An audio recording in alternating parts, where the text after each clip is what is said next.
శ్రీమాత్రే నమ. జయ గురు దత్తాత్రేయ నమ. తులారాశి వారికి ఈ వారం వారఫలాలు పరిశీలించినప్పుడు లాభస్థానం అందే శుక్రగ్రహ సంచారం. ఇది జాతకుడికి గొప్ప అదృష్టాన్ని తీసుకురావడం జరుగుతూ ఉంటుంది. అదే శుక్రుడి రాశి వారికి అష్టమాధిపతి కూడా అవటం వల్ల ఒక ఆకస్మిక ధనలాభం లాంటిది జరిగే అవకాశం ఉంది. స్త్రీల నుంచి అనుకూలత ఏర్పడే అవకాశం ఉన్నది.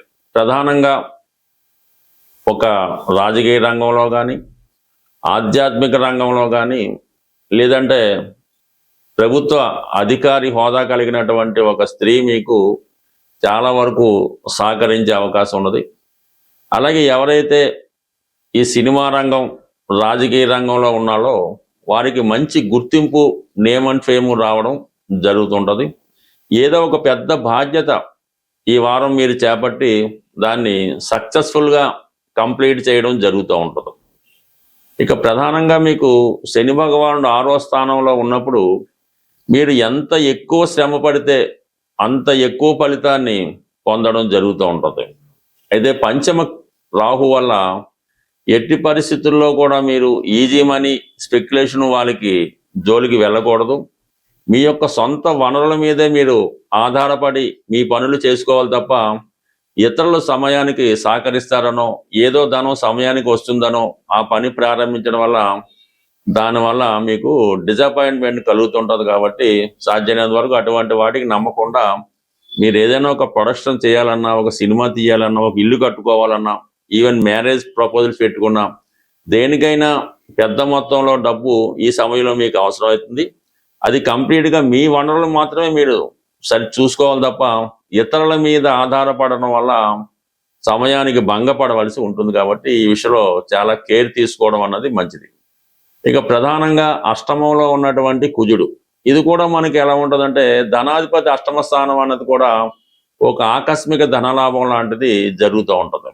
అష్టమాధిపతి లాభస్థితిలో ఉన్నాడు, ధనాధిపతి అష్టమంలో ఉన్నాడు. ఇదంతా కూడా ఒక ధనయోగం ఏర్పడింది. అంటే కుజుడు అష్టమ స్థాన ప్రభావం వల్ల భూములు, స్థిరాస్తుల వల్ల వాటి యొక్క వాల్యూ పెరగడం వల్ల, వాటిని అమ్మడం వల్ల, లేదంటే ఇతరుల ఆధీనంలో ఉన్నటువంటి స్థిరాస్తి మీ ఆధీనంలోకి రావడం వల్ల, మొత్తం మీద భూములు, స్థిరాస్తుల వల్ల, జీవిత భాగస్వామి వల్ల, అన్నదమ్ముల వల్ల, ఈ కుటుంబ సభ్యుల వల్ల మీకు సడన్ గా ఆర్థిక పరమైన ఇన్కమ్ ఉంటుంది. అయితే దాంట్లో కొన్ని చికాకులు కూడా రావడం జరుగుతూ ఉంటుంది. బట్ ఏదైనా ఒక వీలునామా ద్వారా కానీ, లేదంటే ఏదో ఎవరో పెద్దవారు మీకు ఇన్సూరెన్స్ అది చేయడం వల్ల ఆ ఇన్సూరెన్స్ ధనం కానీ, మొత్తం మీద అష్టమ స్థానంలో ఉన్నటువంటి గ్రహం వల్ల వచ్చే ధనంలో మాత్రం కొద్దిగా ఇటువంటి ఏదో ఒక నెగిటివ్ రావడం జరుగుతుంటుంది. ఎవరో మరణం వల్ల, లేదంటే భరణం వల్ల, లేదంటే స్త్రీధనం, లేదంటే మనోవర్తి లాంటిదో ఇటువంటిది రావడం జరుగుతుంటుంది. కాబట్టి ఇది కామన్గా అష్టమ స్థానం అన్నది ఈ విధంగా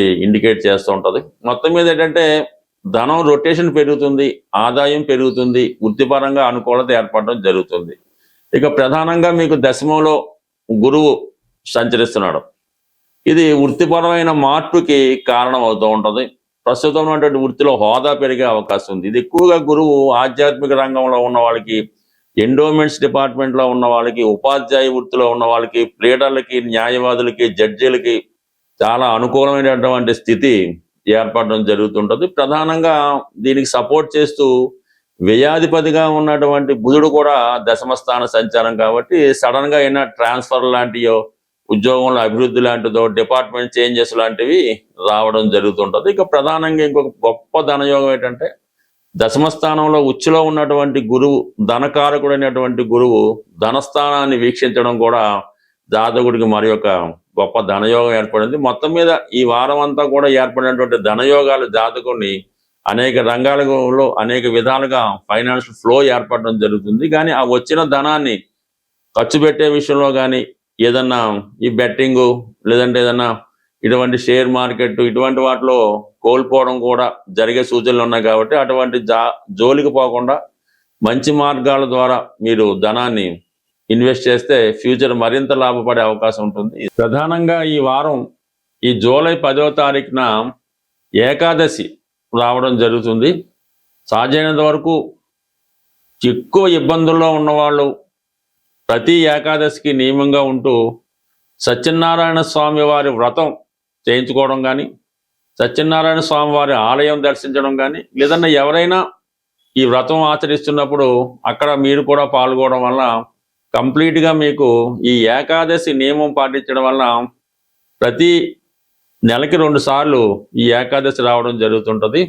మీరు ఒక 11 ఏకాదశులు అనుకొని ఈ నియమంగా ఈ 11 ఏకాదశులు చక్కగా పాటిస్తూ సాధ్యమైనంత వరకు మీ పెద్దవాళ్ళు చెప్పిన విధంగా ఉపవాసం మిగతా కార్యక్రమాలు చేసుకోవడం వల్ల ప్రతి వారం మీలో కంప్లీట్గా ఇంప్రూవ్మెంట్ రావడం జరుగుతుంటుంది. అలాగే మరి ఆ ఏకాదశి రోజు విష్ణు సహస్రనామ పారాయణ చేసుకోవడం వల్ల కూడా మీ జీవితంలో మంచి మార్పుకి కారణమవుతుంటుంది. అంటే ఏదైనా ఒక క్రియ, మనం శనివారం దేవాలయానికి వెళ్తున్నాం, మంగళవారం హనుమాన్ దేవాలయానికి వెళ్తున్నాం, అలాగే ఈ ఏకాదశి నాడు ఈ విష్ణుమూర్తి ఆలయాన్ని దర్శించడం వల్ల ఏదైనా ఒక కార్యక్రమం కంటిన్యూగా చేయడం వల్ల దాని ప్రభావం రావడం జరుగుతుంటుంది.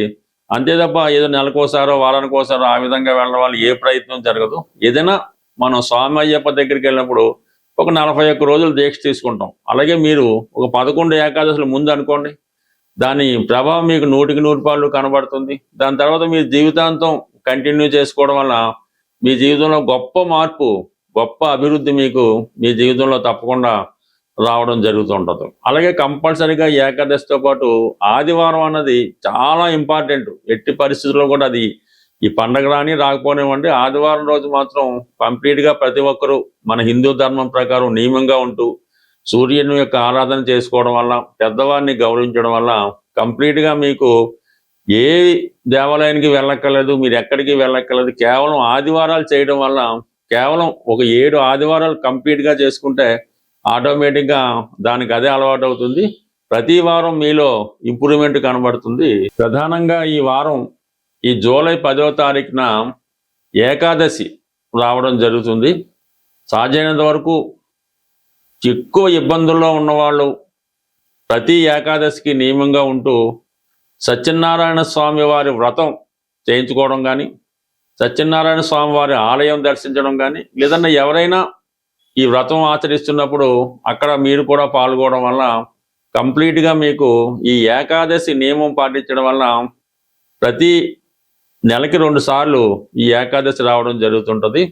మీరు ఒక 11 ఏకాదశులు అనుకొని ఈ నియమంగా ఈ 11 ఏకాదశులు చక్కగా పాటిస్తూ సాధ్యమైనంత వరకు మీ పెద్దవాళ్ళు చెప్పిన విధంగా ఉపవాసం మిగతా కార్యక్రమాలు చేసుకోవడం వల్ల ప్రతి వారం మీలో కంప్లీట్గా ఇంప్రూవ్మెంట్ రావడం జరుగుతుంటుంది. అలాగే మరి ఆ ఏకాదశి రోజు విష్ణు సహస్రనామ పారాయణ చేసుకోవడం వల్ల కూడా మీ జీవితంలో మంచి మార్పుకి కారణమవుతుంటుంది. అంటే ఏదైనా ఒక క్రియ, మనం శనివారం దేవాలయానికి వెళ్తున్నాం, మంగళవారం హనుమాన్ దేవాలయానికి వెళ్తున్నాం, అలాగే ఈ ఏకాదశి నాడు ఈ విష్ణుమూర్తి ఆలయాన్ని దర్శించడం వల్ల ఏదైనా ఒక కార్యక్రమం కంటిన్యూగా చేయడం వల్ల దాని ప్రభావం రావడం జరుగుతుంటుంది. అంతే తప్ప ఏదో నెలకోసారో వారానికోసారో ఆ విధంగా వెళ్ళడం వల్ల ఏ ప్రయత్నం జరగదు. ఏదైనా మనం స్వామి అయ్యప్ప దగ్గరికి వెళ్ళినప్పుడు ఒక 41 రోజులు దీక్ష తీసుకుంటాం. అలాగే మీరు ఒక 11 ఏకాదశుల ముందు అనుకోండి, దాని ప్రభావం మీకు 100% కనబడుతుంది. దాని తర్వాత మీ జీవితాంతం కంటిన్యూ చేసుకోవడం వల్ల మీ జీవితంలో గొప్ప మార్పు, గొప్ప అభివృద్ధి మీకు మీ జీవితంలో తప్పకుండా రావడం జరుగుతుంటుంది. అలాగే కంపల్సరీగా ఏకాదశితో పాటు ఆదివారం అన్నది చాలా ఇంపార్టెంట్. ఎట్టి పరిస్థితుల్లో కూడా అది ఈ పండగ రాని రాకపోనివ్వండి, ఆదివారం రోజు మాత్రం కంప్లీట్గా ప్రతి ఒక్కరూ మన హిందూ ధర్మం ప్రకారం నియమంగా ఉంటూ సూర్యుని యొక్క ఆరాధన చేసుకోవడం వల్ల, పెద్దవారిని గౌరవించడం వల్ల కంప్లీట్గా మీకు ఏ దేవాలయానికి వెళ్ళక్కర్లేదు, మీరు ఎక్కడికి వెళ్ళక్కర్లేదు. కేవలం ఆదివారాలు చేయడం వల్ల, కేవలం ఒక 7 ఆదివారాలు కంప్లీట్గా చేసుకుంటే ఆటోమేటిక్గా దానికి అదే అలవాటు అవుతుంది. ప్రతి వారం మీలో ఇంప్రూవ్మెంట్ కనబడుతుంది.